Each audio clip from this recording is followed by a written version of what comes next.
les amortissements. Chaque année, la valeur des actifs immobilisés diminue, sauf, et notez bien ça, sauf pour les terrains. D'accord. Je me suis fait piéger une fois avec ça, vraiment méchamment. Et du coup, ben, j'ai eu plus de mal à faire un examen à cause de ça, juste parce que je pensais que le terrain était amorti, alors que le terrain ne s'amortit pas, le terrain ne perd pas de valeur. Tous les autres actifs immobilisés, ils perdent de la valeur, mais pas le terrain. Parce qu'ils ont tous une durée de vie limitée. Donc chaque année, on va amortir la valeur de ces actifs immobilisés.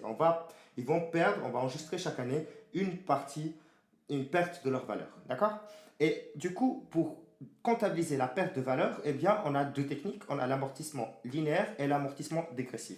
Dans cette vidéo, je vais juste vous parler de l'amortissement linéaire pour le moment. L'amortissement dégressif, de toute façon, on y reviendra plus tard.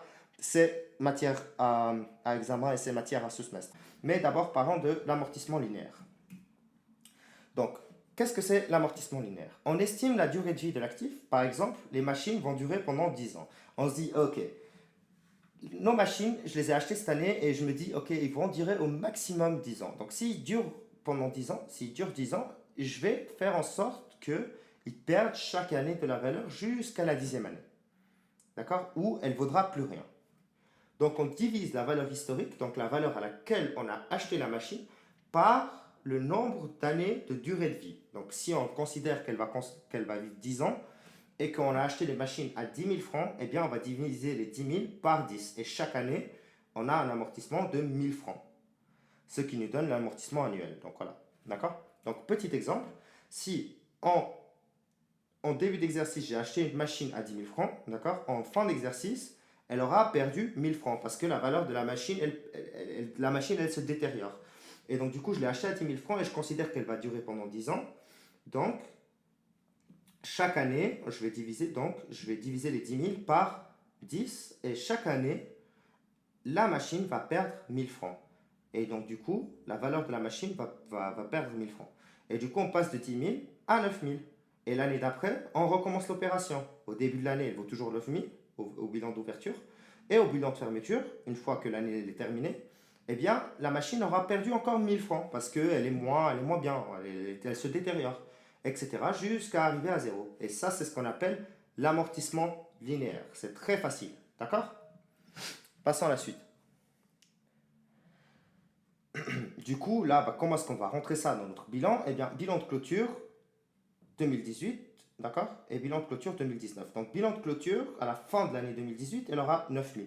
Et au bilan d'ouverture de 2019, donc ouverture, là je ne l'ai pas mis, mais c'est pas grave, on aura aussi les 9 000. Donc, au 1er janvier 2019, on aura 9 000. Et à la fin de l'année 2019, on aura 8 000. D'accord? 9 000, 8 000. OK? Ou 9 000, 8 000. Là, c'est le bilan de clôture, là, c'est le bilan d'ouverture. Clôture, c'est en décembre, ouverture, c'est en janvier, et ici en décembre. D'accord? Et entre deux, 1 000 francs qui sont perdus.